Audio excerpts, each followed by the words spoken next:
नमस्कार, capital TV देख रहे हैं आप। मैं हूं आपके साथ हर्ष भारद्वाज।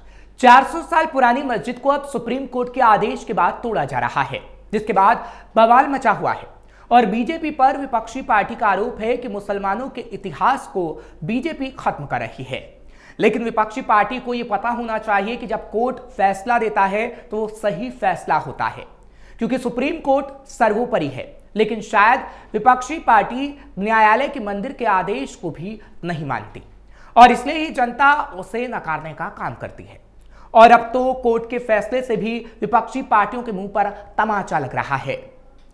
दरअसल गुजरात की 400 साल पुरानी मंचा मस्जिद पर बुलडोजर चलाने का रास्ता सुप्रीम कोर्ट ने साफ कर दिया है।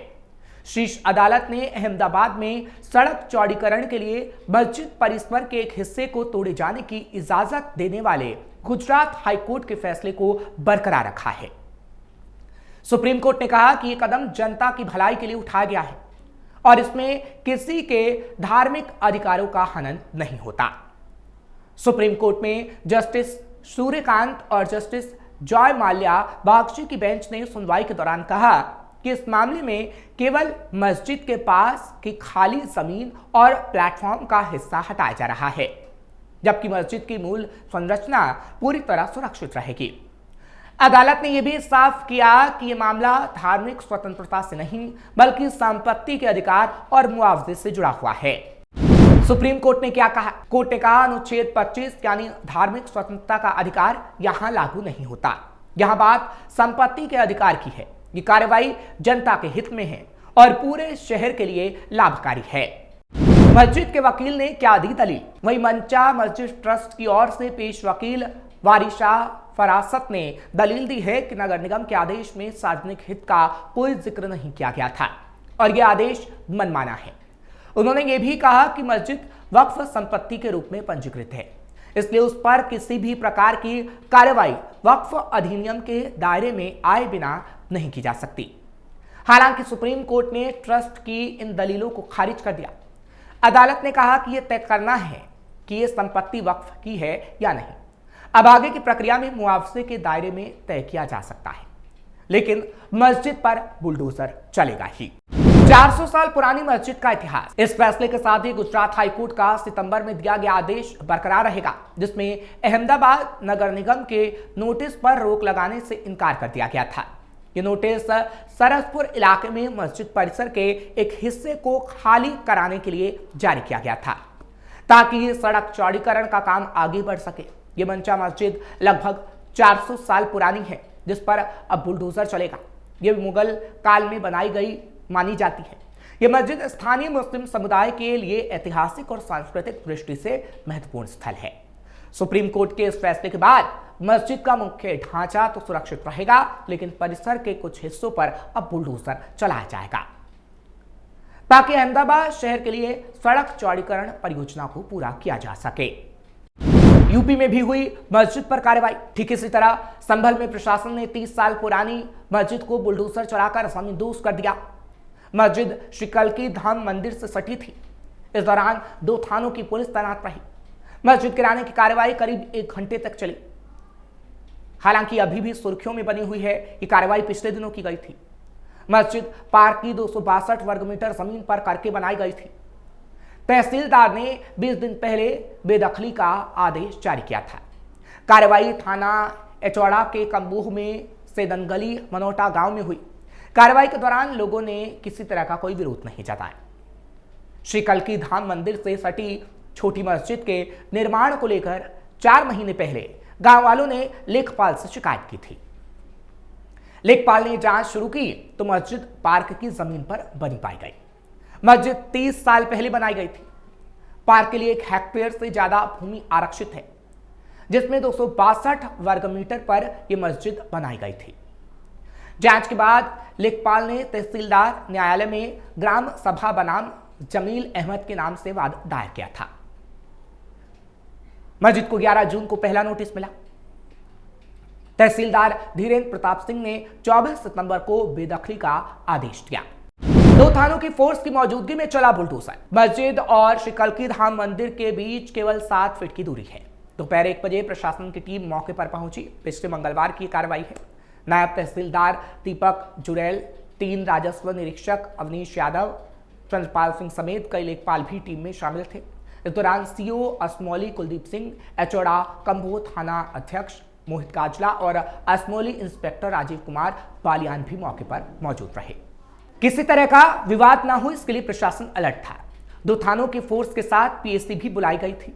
दोपहर 1 बजे 2 बुलडोजर से मस्जिद गिराना शुरू किया गया। करीब 1 घंटे में पूरी इमारत को ध्वस्त कर दिया गया। अब मस्जिद की जगह सिर्फ मलबा बचा है। मस्जिद के मलबे को ट्रकों में भरकर हटाया जा रहा है। कोर्ट के आदेश पर हुई कार्रवाई। नायब तहसीलदार दीपक चुड़ैल ने बताया, 1 हेक्टेयर जमीन सार्वजनिक पार्क के नाम दर्ज है। इसमें से 262 वर्ग मीटर पर निर्माण किया गया था। इस पर मस्जिद बना दी गई थी। मस्जिद के निर्माण को पूरी तरह से हटा दिया गया। सीओ असमौली कुलदीप सिंह ने बताया, न्यायालय के आदेश पर कार्रवाई हुई है। शांतिपूर्ण माहौल में कार्रवाई संपन्न करने के लिए 2 थानों की पुलिस के अलावा पीएससी को तैनात किया गया था।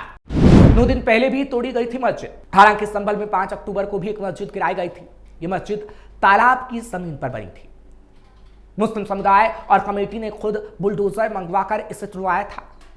इस मामले में मुतवल्ली मिंजार हुसैन ने बताया था कि 2 अक्टूबर को प्रशासन बुलडोजर लेकर मस्जिद तोड़ने पहुंचा था, लेकिन स्थानीय लोगों से डीएम ने खुद तोड़ने के लिए 4 दिन की मोहलत मांगी थी।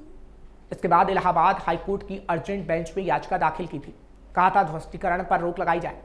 करीब 1.25 घंटे कोर्ट में याचिका पर सुनवाई भी हुई थी। हाईकोर्ट ने याचिका को खारिज कर दिया। मामले में निचली अदालत में याचिका दाखिल करने को कहा था।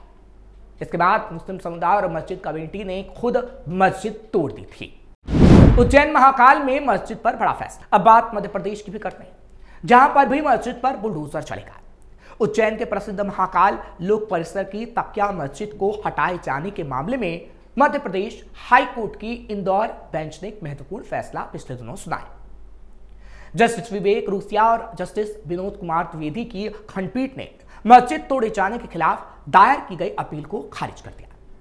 याचिकाकर्ता मोहम्मद तैयब और कुछ अन्य लोगों ने अपनी याचिका में दलील दी थी कि तकिया मस्जिद लगभग 200 साल पुरानी थी और इसकी जमीन वक्फ बोर्ड की संपत्ति है। उन्होंने कहा कि सरकार को इसे तोड़ने का कोई अधिकार नहीं था। याचिका में मस्जिद का पुनर्निर्माण कराने और इस कार्रवाई के लिए जिम्मेदार अधिकारियों के खिलाफ जांच की मांग की गई थी। शासन की ओर से पैरवी कर रहे वकील आनंद सोनी ने कोर्ट में बताया कि जमीन का अधिग्रहण पूरी तरह से कानूनी प्रक्रिया के तहत किया गया था। उन्होंने यह भी स्पष्ट किया कि जमीन के बदले में संबंधित पक्ष को मुआवजा पहले ही दिया जा चुका है और अब यह भूमि पूर्ण रूप से सरकार के स्वामित्व में है। इसके अलावा यह भी बताया गया कि वक्फ बोर्ड ने इस मामले को लेकर भोपाल स्थित वक्फ ट्रिब्यूनल में पहले ही एक केस दायर कर रखा है। न्यायालय ने दिया बड़ा फैसला। दोनों पक्षों की दलीलें सुनने के बाद कोर्ट ने याचिकाकर्ता के दावे को अपर्याप्त माना। कोर्ट ने कहा कि अपील करने वालों के पास मस्जिद के पुनर्निर्माण की मांग करने का कोई कानूनी हक नहीं है। न्यायालय ने इलाहाबाद हाईकोर्ट के एक पुराने फैसले का उल्लेख करते हुए कहा, किसी भी व्यक्ति को अपने धर्म का पालन करने का अधिकार है, लेकिन यह अधिकार किसी विशेष स्थान से नहीं जुड़ा है। नमाज कहीं भी अदा की जा सकती है। इस आधार पर कोर्ट ने निचली अदालत के फैसले को सही ठहराते हुए याचिका को खारिज कर दिया और अब मस्जिद पर बुलडोजर चलना तय माना जा रहा है। हालांकि अब इसको लेकर राजनीति भी होने लगी है। जहां विपक्ष सवाल उठा रहा है तो वहीं बीजेपी का कहना है कि हम मस्जिद नहीं तोड़ रहे। बीजेपी नेता और पूर्व विधायक संगीत सोम का तर्क था कि अनेक स्थानों पर पहले मंदिरों को तोड़कर मस्जिदें बनाई गई थी और आज उन जगहों पर मंदिरों को आजाद कराया जा रहा है। कभी कभी ये बात धार्मिक और ऐतिहासिक संवेदनशीलता से जुड़ी हुई बहस बन जाती है, जिसका समाधान कानून और प्रशासनिक कार्रवाई से ही संभव है और कानून अपना काम कर रहा है और कोर्ट के आदेश के बाद ही मस्जिदों को गिराया जा रहा है। फिलहाल कोर्ट का फैसला सबसे ऊपर है और कोर्ट अगर मस्जिदों को तोड़ने का आदेश दे रहा है तो वो विपक्षियों को भी मानना होगा।